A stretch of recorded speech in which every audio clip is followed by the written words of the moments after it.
ભીખ નહીં, હક માંગુ છું. પાટીદાર છું, પડકાર આપું છું.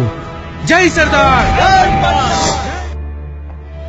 કેમ છો નેતાજી? ઉતરી નેતાગીરી ઉતરી? સાહેબ, આ કોઈ સરકારી નોકર કે ભ્રષ્ટ નેતાની ચરબી કે આફરો નથી જે ઉતરી જાય. આ તો જુનૂન છે, બડાપો છે, એક સત્યની કરો યા મરોની લડત છે. લડત અમે તો અમારા બારે બાણ સળગાવીને જ આવ્યા છીએ. હવે જીતથી ઓછું કઈ પોસાય તેમ પણ નથી. એટલે તમારા આગેવાનો અને તમારા સાથીદારોએ તો સરકારની સમાધાનની ઓફર સ્વીકારી લીધી છે અને સરકારી રાહે અનામત મળે ત્યાં સુધીનો સમય સરકારને આપવાની તૈયારી બતાવી છે.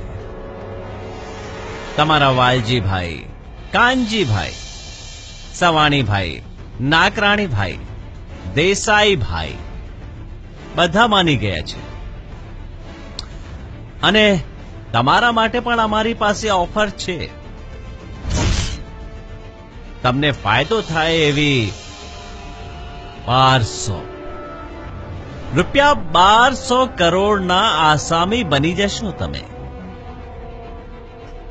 સપનું નથી, સાચું કહું છું. આજ સુધી કોઈ આંદોલન કોઈ નેતાને આટલો ફાયદો નહીં આપી શક્યું હોય જેટલું આ આંદોલન તને આપી શકે એમ છે. હવે ખુશ? સાહેબ, જ્યાં સુધી મારા પાટીદાર ભાઈઓને પોતાનો હક ન મળે ત્યાં સુધી હું કઈ રીતે ખુશ હોઈ શકું?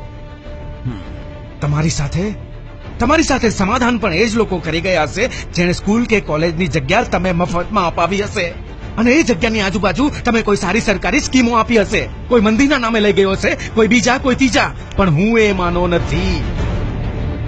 એટલે જ જેલમાં છું, જેલમાં. ભારત માતાની સરે આમ ધજાગરા કરનાર આતંકવાદીઓ પણ જે કલમોથી બચે છે ને એવી જ કલમો શોધીને મારા પર લગાવવામાં આવી છે. પણ મને પરવા નથી. 12 નહીં, 120 નહીં, ભારતની આબાદી કરતા 10 ગણી વધારે રકમની ઓફર કરી છે મેં તને. 1200 કરોડ. કદાચ તે ધ્યાનથી સાંભળ્યું નથી. કદાચ તમે ધ્યાનથી સાંભળ્યું નહીં કે મેં ના કીધી ના. હું આખી જિંદગી જેલમાં રહેવા તૈયાર છું, પણ મારા પાટીદાર ભાઈઓ ને બહેનોના ભવિષ્યનો સોદો કરે એ હાર્દિક પટેલ નહીં. તમે તમારો ને મારો ખોટો સમય બગાડી રહ્યા છો.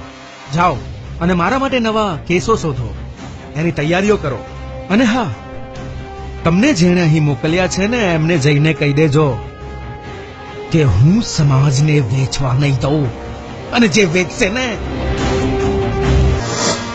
હવે તો અનામત લઈને જ રહીશું. ભલે જેને જે ઉખાડવું હોય તે ઉખાડી લે. જય સરદાર, જય સરદાર.